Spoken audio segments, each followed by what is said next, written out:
Well, as you know, we had the briefing from Mr. Kidva and Mr. Lansus on the situation in Syria, which is unsatisfactory, clearly unsatisfactory. And we believe that under such circumstances, we need to intensify international efforts to achieve a political settlement of the conflict. In this context, the Russian initiative to hold an international conference on Syria is extremely relevant. And Kofi Annan's proposal to have an action group meeting in Geneva is very much in line with that initiative. So my foreign minister, Sergei Lavrov, foreign minister of Russia, has accepted this invitation of Kofi Annan to come to Geneva, and he will be there. And we are looking forward to intensive interaction among the foreign ministers of those countries who will be participating in that important meeting in order to stimulate the parties in Syria to stop violence and enter into political dialogue. Please.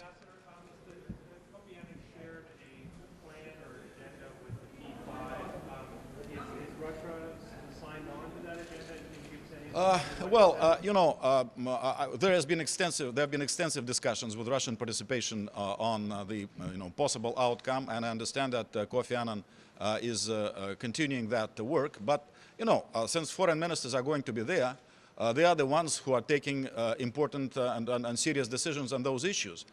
So I don't think one should expect a situation when every comma is going to be agreed in a paper which is going to be discussed by the foreign minister. My foreign minister, as I said, is fully prepared to go to Geneva and to participate in that discussion. Of course, our expectation is that the meeting should be productive.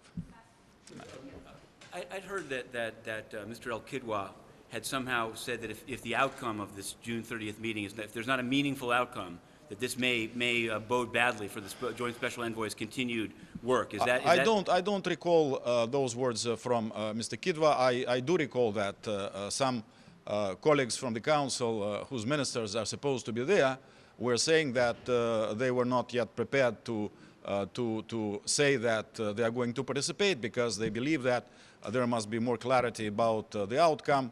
I think that this is playing it a little bit too hard to get. I mean, we need to show our support for Kofi Annan in practical terms as well. He made it clear that he wants to have that meeting of action group in Geneva on Saturday, June 30. My minister is going to be there.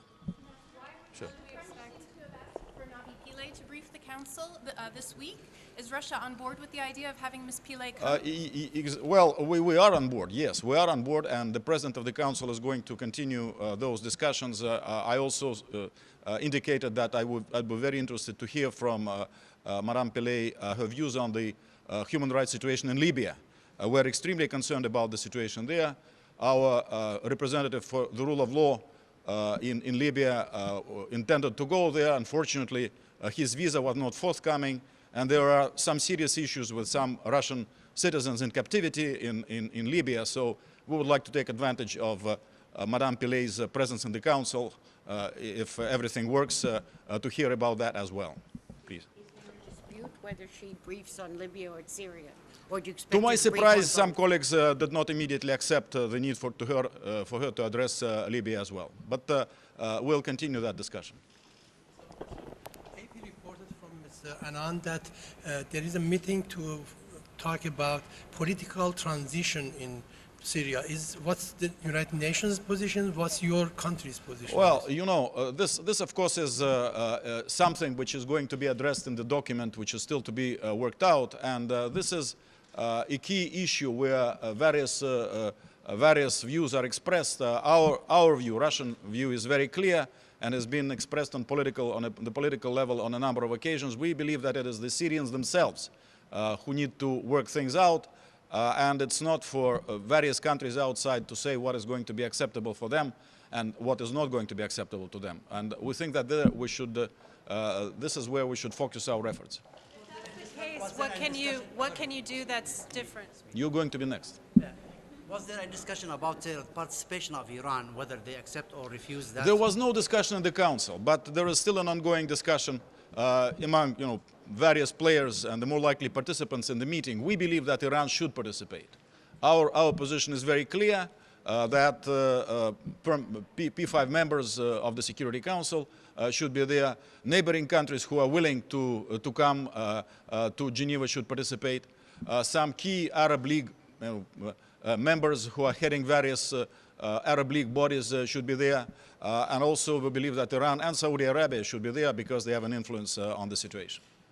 I'm wondering what difference the contact group could make if you're saying that they shouldn't express, how can you make a difference on the situation in Syria if you're not willing to weigh in on what should happen next? We should weigh in, but in a way which would be constructive and would not prejudge the outcome of the Syrian efforts.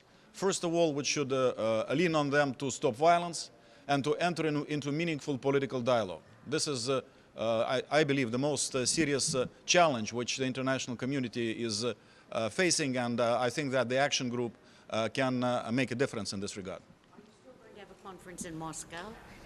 And if so, when? At this point, I think our focus is to have this meeting, which Kofi Annan preferred to have in Geneva. So this is, we hope, what is going to happen. DPKO seems to be moving towards moving away from a monitoring mission to something that focuses more on mediation, confidence building. Well, we'll see.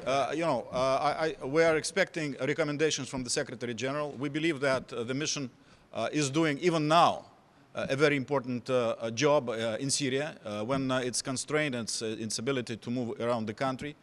Because of the decision taken by General Mood, and we understand, we regret that this is the situation, but we understand that he had to take this decision. We believe that it is the responsibility of the Security Council and, if you will, the international community to make sure that the conditions are such that the mission, the monitors, can resume their work. But as to the future, and we believe that there needs be a future for the monitoring mission, we need to see the recommendations of the Secretary General, and we'll discuss the modalities for the future. Sure. As a possible link between Syria and Libya, yesterday in the debate in the Council, Ambassador Jafari of Syria alleged that there's some kind of a training camp in Zintan, which he said is funded by Saudi Arabia and Qatar and is training people to be interjected into Syria to overthrow Bashar Assad. Well, are you aware, what do you think of that? If this is the case, you may recall that I raised that even in the official meeting with the Security Council while the Prime Minister of Libya was here. We believe that if this is true, this is wrong. We have heard also of training camps in Kosovo, in some other places. This is something which is directly contrary to Kofi Annan's plan. From the outset of his activity, he said to us that further militarization of the Syrian conflict would be a mistake and would not be in line with his actions. So that, of course, is very deplorable if this is the case. And, of course, Libya has so many domestic issues that I believe that for them to return to the old Gaddafi pattern of exporting revolution would really be a tragic irony, if you will, of history. UNSMIC and UNSMIL, can the two missions that are in those two countries that you mentioned, Kosovo and Libya, do they have any role in verifying these claims of training camps? No, I'm afraid not. I'm afraid it's not their mandate. Thank you very much. Please go ahead. Last question. And then you Can the contact group be helpful if some of the countries are arming the insurgents and encouraging them to take over this is exactly the problem. I think we need to get together and tell each other, let's be serious. Let's be serious. All those, national selfish agendas in the context of Syria have not worked. The only thing which they have helped generate is a further, aggravation of the situation and growing violence. So, if it's time to get serious and to make sure that we all exercise our leverage on whoever we can exercise leverage in Syria in order to revert to the implementation of Kofi Annan plan. Last question, ma'am, please. Can you tell us a little bit about what was briefed by Mr. Lassus about the current condition of UNSMIS? No, the current situation, both Mr. Lansus and Mr. Kidva were very, very frank, very objective, and of course their description of the situation in Syria was extremely grim, but it's not for me to recount all the details. Thank you.